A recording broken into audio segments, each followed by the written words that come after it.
Assalamualaikum warahmatullahi wabarakatuh. Berjumpa lagi dengan saya Irfan Restu Hidayat.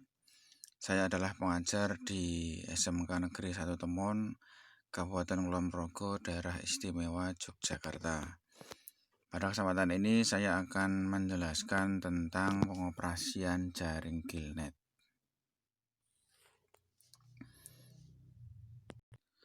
Jaring gillnet adalah salah satu jenis alat tangkap yang menangkap ikan dengan cara menghadang ruaya ikan secara pasif. Jenis-jenis ikan yang umumnya tertangkap dengan gillnet ini adalah jenis-jenis ikan pelagis. Jadi alat tangkap gillnet ini adalah tergolong alat tangkap yang pasif karena dia hanya diam, sehingga ikan yang datang dan menabrak jaring. Kemudian ikan-ikan yang tertangkap adalah ikan-ikan yang berada di permukaan perairan. Tetapi juga tidak menutup kemungkinan ikan-ikan yang hidupnya di pertengahan dan di dasar perairan pun kadang-kadang bisa tertangkap sesuai dengan jenis jaring yang dipasang. Cara tertangkapnya ikan terdapat 3 cara. Yang pertama adalah gilt, yang kedua adalah weight gate, yang ketiga adalah snake gate, dan yang keempat adalah entanglet. Gillnet adalah terjerat pada tutup insang. Jadi untuk tertangkapnya ikan dengan cara gilt seperti contoh yang ini. Jadi terjeratnya ikan adalah pada bagian tutup insang atau operculumnya. Kemudian yang weight gate yaitu terjerat pada bagian badan seperti gambar yang ini, di mana jaring melilit pada bagian badan dari ikan itu sendiri.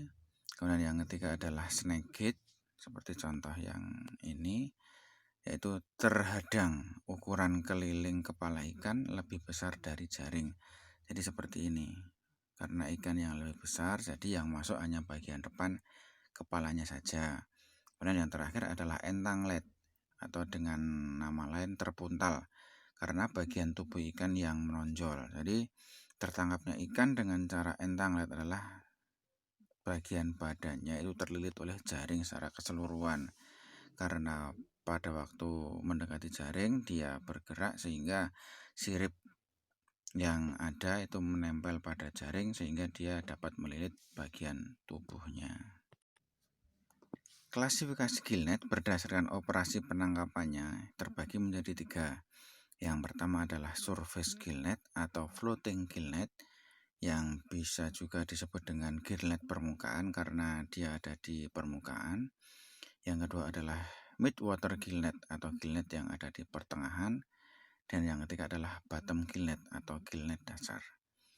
Untuk surface gillnet seperti contoh gambar yang ini, gillnet ini dipasang di permukaan, jadi target penangkapannya adalah ikan-ikan pelagis atau ikan-ikan yang ada di permukaan.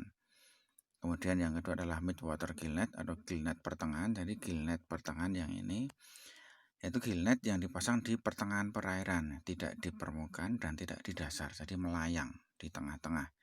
Target tangkapannya adalah jenis-jenis ikan yang pertengahan.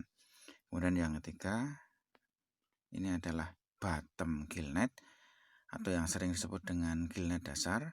Gillnet dasar ini dipasang di dasar perairan, jadi target tangkapannya adalah ikan-ikan yang ada di dasar perairan. Kemudian klasifikasi gillnet berdasarkan jumlah lembar jaring utama terbagi menjadi 3. Yang pertama adalah jaring insang 1 lembar atau single gillnet. Yang kedua adalah jaring insang double lembar atau double gillnet. Dan yang ketiga adalah jaring insang 3 lembar atau yang sering disebut dengan trammel net. Jaring insang 1 lembar, contohnya adalah yang ini adalah hanya 1 lembar jaring saja dengan 1 ukuran mata jaring. Kemudian jaring insang double lembar, contohnya adalah yang ini menggunakan jaring 2 lembar, di mana kedua-duanya mempunyai ukuran mata jaring yang berbeda. Dan yang ketiga adalah ini disebut juga dengan jaring 3 lembar atau yang terkenal dengan istilah trammel net karena dia memiliki 3 lembar. Tentunya jaring yang termasuk jenis ini adalah jaring yang terdiri dari 3 lembar dan ukuran mata jaringnya adalah berbeda-beda. Jadi meskipun 3 lapis tapi ukurannya berbeda-beda. Berikutnya adalah konstruksi jaring insang gillnet. Dari konstruksi ini bisa kita lihat di sini terdapat tali res atas untuk mengikat jaring bagian atas pelampung. Di sini letaknya. Kemudian tali res bawah yang berfungsi untuk mengikat badan jaring pada bagian bawah. Di sini letaknya. Kemudian tali pelampung yaitu untuk mengikat pelampung ada di bagian pelampung sini. Kemudian pelampung utama untuk mengapungkan jaring berbahan sintetik yaitu pelampung utamanya ini. Kemudian badan jaring itu sendiri yaitu untuk menghadang arah pergerakan ikan, jaringnya ada di sini.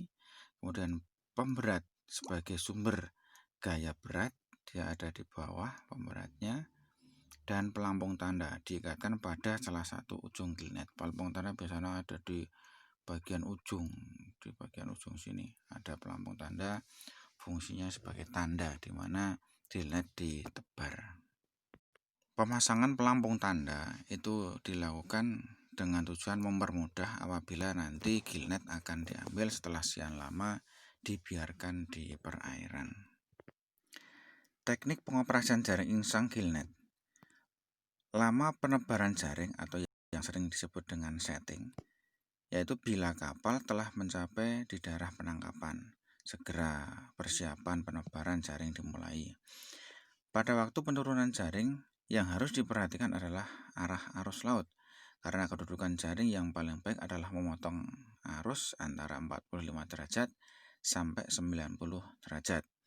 Lama perendaman jaring atau yang sering disebut dengan immersing, yaitu gillnet didiamkan terendam dalam perairan sampai kira-kira selama 3-5 jam.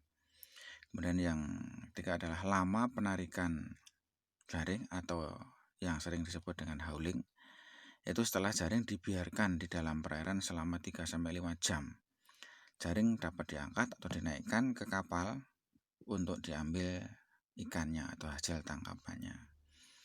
Urutan penarikan jaring ini merupakan kebalikan dari urutan penebaran jaring, yaitu dimulai dari tali selambar belakang, baru jaring, kemudian tali selambar muka, dan terakhir adalah pelampung tanda.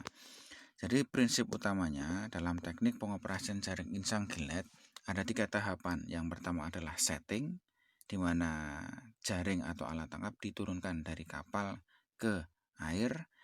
Kemudian yang kedua adalah immersing, yaitu lama perendaman, di mana jaring adalah direndam selama 3-5 jam dengan harapan nanti ikan bisa menabrak jaring dan tertangkap pada jaring tersebut.